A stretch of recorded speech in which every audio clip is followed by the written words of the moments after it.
Well, Lisa Bluder, our favorite retired coach of the Hawkeyes. Thank you so much for sitting down with us today. Appreciate you joining us today. Such a pleasure to see you again. Pleasure. Well, Coach, you surprised us all. You surprised the media, the Hawkeye fans, maybe even some of your own coaching staff. Was that the way you kind of knew you wanted to go out? Did you know that you didn't want to have a big, long, drawn-out farewell tour and all that?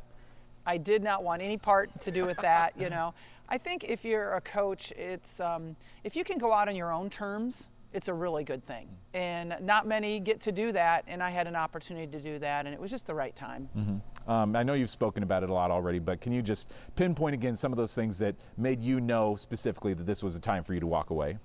Well, it was, you know, obviously the success that we've had the last couple of years, you know, it's hard to keep that going. And so it felt like it was, you know, you always want to go out on top, right? And so I thought it was a good time to go out on top. And also with a new crew coming in, we have 6 new players coming in.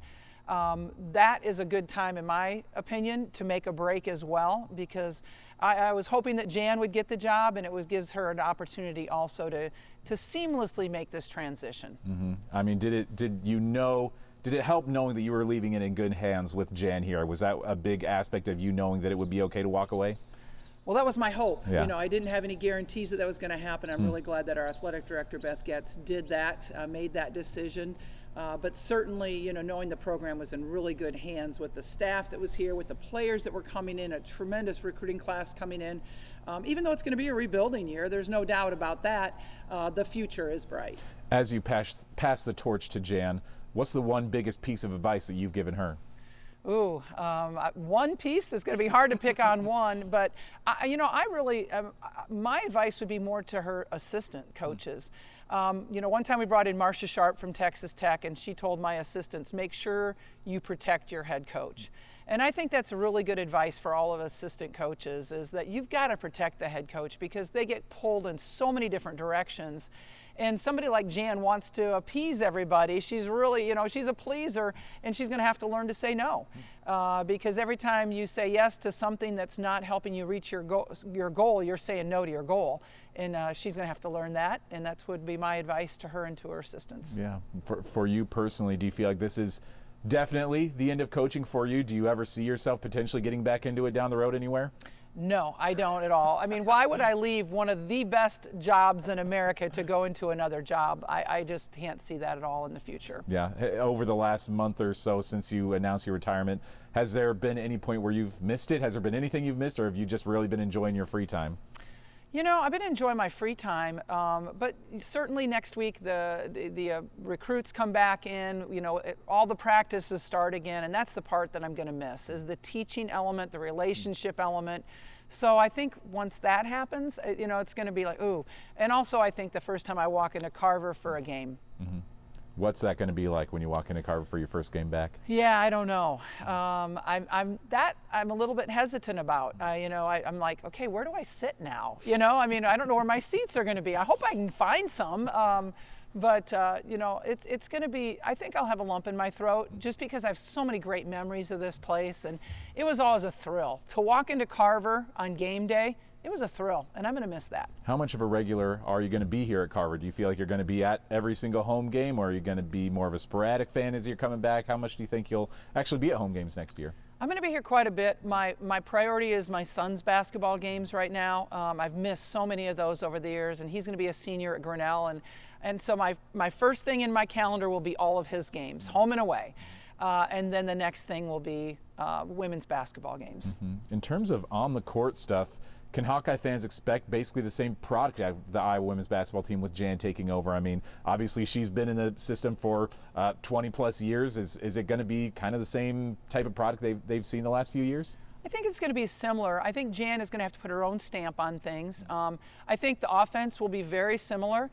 I think there will be some defensive changes that she wants to make and some different ways that she runs her staff than I did with mine. And so I think that's really important that she puts her stamp on this product. Tell us about some of your retirement plans. I mean, are you going to be setting off to the Maldives to swim with the dolphins, or what are you and your husband going to be doing now in retirement? Yeah, we certainly are looking forward to some trips and traveling and seeing things, I don't know that I want to stay in Iowa for winners all the time, but certainly, watching my son play and being a #1 supporter of the Iowa Hawkeyes. And now I'll have more of an opportunity to support all the other sports that I really maybe hadn't had time to devote to before, and I'm looking forward to that. Well, we've already seen some vacation plans with you in Indianapolis and Las Vegas. Do you plan on making a lot of trips to still see Kate and Caitlin and Megan over these next few years? Oh, I want to. I want to support those guys as much as I can, because that's the fun part about coaching, is watching your players go on and succeed at what they want to do in life, and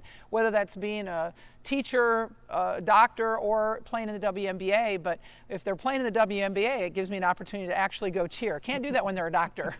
Let's talk about that transition by the #1 draft pick in the WNBA this year, Caitlin.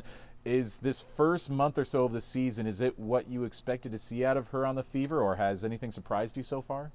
I thought it was going to be a tough transition. I think she's done it remarkably well. I'm so impressed with how she's handled everything that's been thrown at her, from the media to the other opponents and what they're doing to her.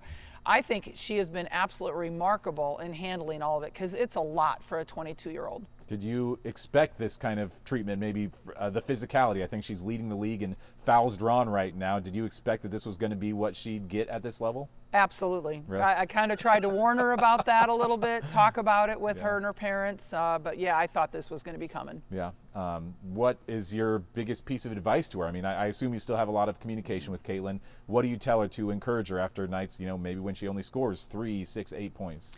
My encouragement will always be, hey, you just continue to do your best. And my advice always is just come to practice with a great attitude, be a great teammate, and give your full effort. If you do those 3 things, just let everything else go by the wayside and quit looking at social media. Don't listen to what everybody else has got to say about it. Yeah.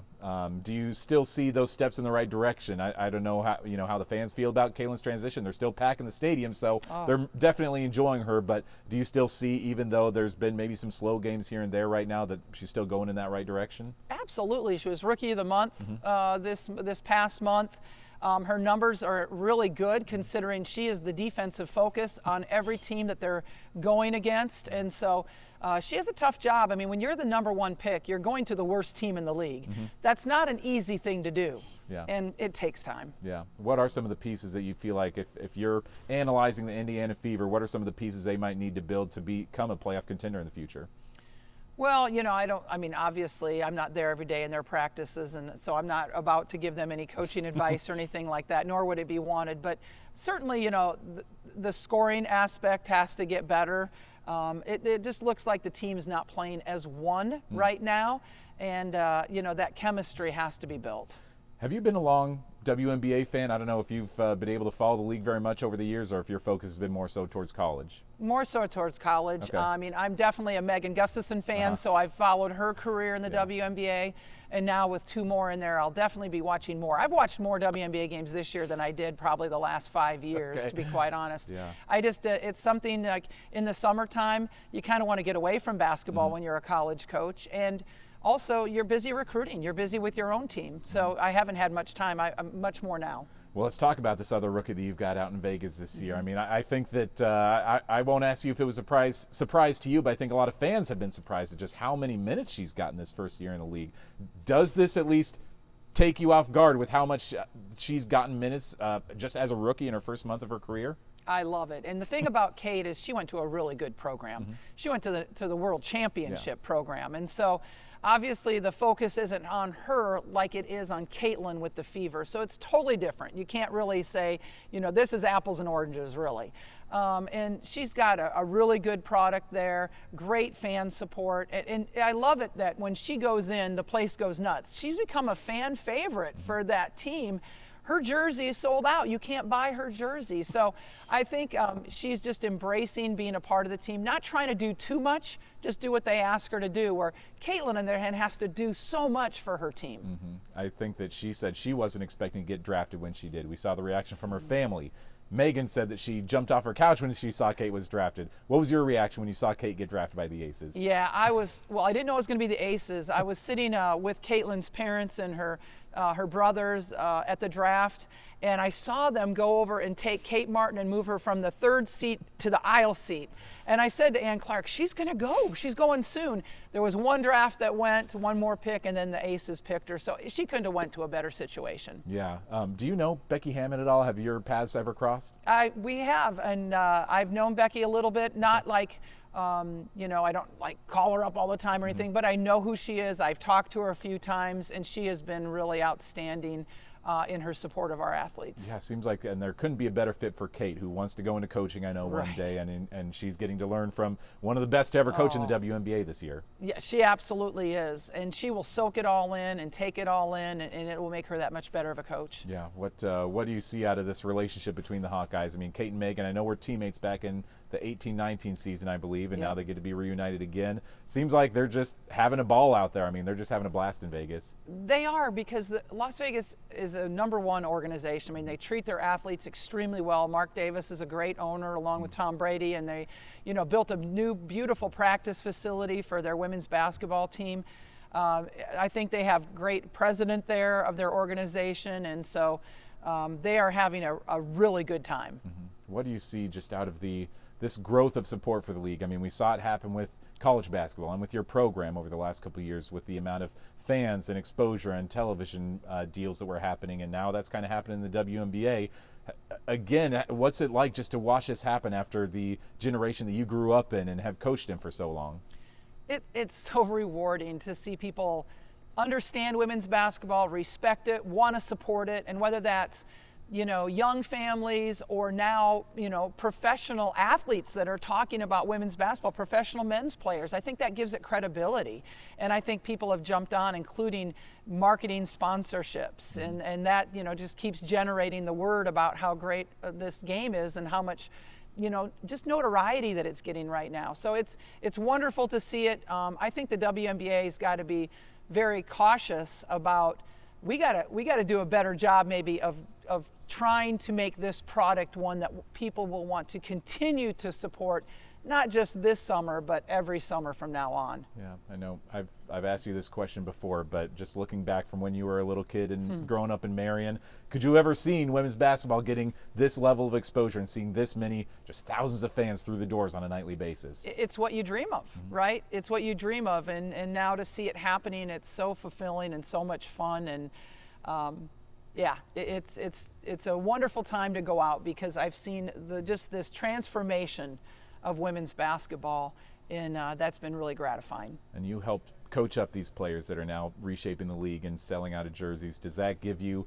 a sense of peace and comfort knowing that you helped leave the game in a place better than where you started when you first started coaching? Absolutely. I mean, yeah, it's what you want to do with any job, right? You want to grow it, you want to make it better, and to hope that you had some small part to do with that, that's gratifying. Lisa, thanks so much for your time today. My pleasure. Always a pleasure. Thank you so much.